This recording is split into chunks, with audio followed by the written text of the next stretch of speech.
वीज महावितरण कंपनीच्या smart prepaid मीटरला जनतेचा प्रखर विरोध असून C2च्या वतीनं स्मार्ट मीटर विरोधात ग्राहकांकडून अर्ज संकलित करण्याची मोहीम सुरू करण्यात आली आहे। सध्या महावितरण कंपनीने राज्यातील सर्व वीज ग्राहकांना स्मार्ट प्रीपेड मीटर्स लावणार असं जाहीर केलंय। तसंच हे मीटर्स कंपनीच्या खर्चाने मोफत लावणार अशी फसवी आणि चुकीची जाहिरात केली आहे। यासंबंधी निविदा मंजूर करण्यात आलेली आहे आणि लवकरच सर्वत्र मीटर्स लावण्याची मोहीम सुरू होईल असं स्पष्ट दिसून येत आहे। वास्तविक हे मीटर्स मोफत लावले जाणार नाहीत। केंद्र सरकारचं अनुदान वगळता या मीटर्सचा उर्वरित सर्व खर्च वीज दर निश्चिती याचिकेद्वारे आयोगाकडे मागणी केला जाईल आणि आयोगाच्या आदेशानुसार वीज दरवाढीच्या रूपानं 1 एप्रिल 2025 पासून ग्राहकांच्या खिशातूनच वसूल केला जाईल। हे निश्चित आणि स्पष्ट आहे। त्यामुळे केवळ महावितरण कंपनी वा येणाऱ्या खासगी वितरण कंपन्या तसंच सरकार यांच्या हितासाठी आणि खासगीकरणाच्या वाटचालीतील पुढचा टप्पा म्हणूनच ही योजना आणलेली आहे असं स्पष्ट दिसून येतं। त्यामुळे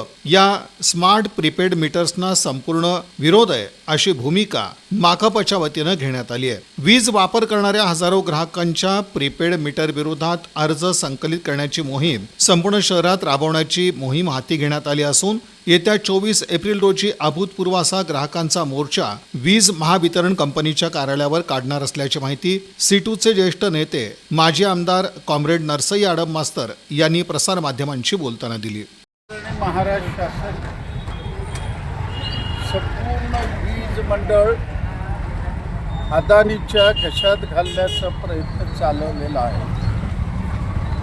निवडणुकीच्या अगोदर सन्माननीय मुख्यमंत्री देवेंद्र फडणवीसनं जाहीर केलं, आम्ही स्मार्ट मीटर घरगुती ग्राहकांना बसवणार नाही।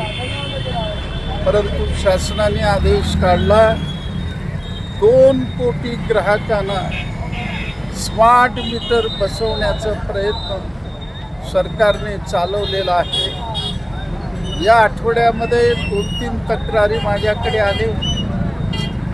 स्मार्ट मीटर बसलं, त्यांनी कंपनीला फोन केला, त्याने म्हटलं 270 रुपये भरल्याशिवाय मी काही दुरुस्त करत नाही। 270 रुपये भरल्यावर त्यांनी दुरुस्त केलं। दुसरी मोठी तक्रार आली, महिन्यात 600-700 रुपये सुद्धा बिल येणार नाही।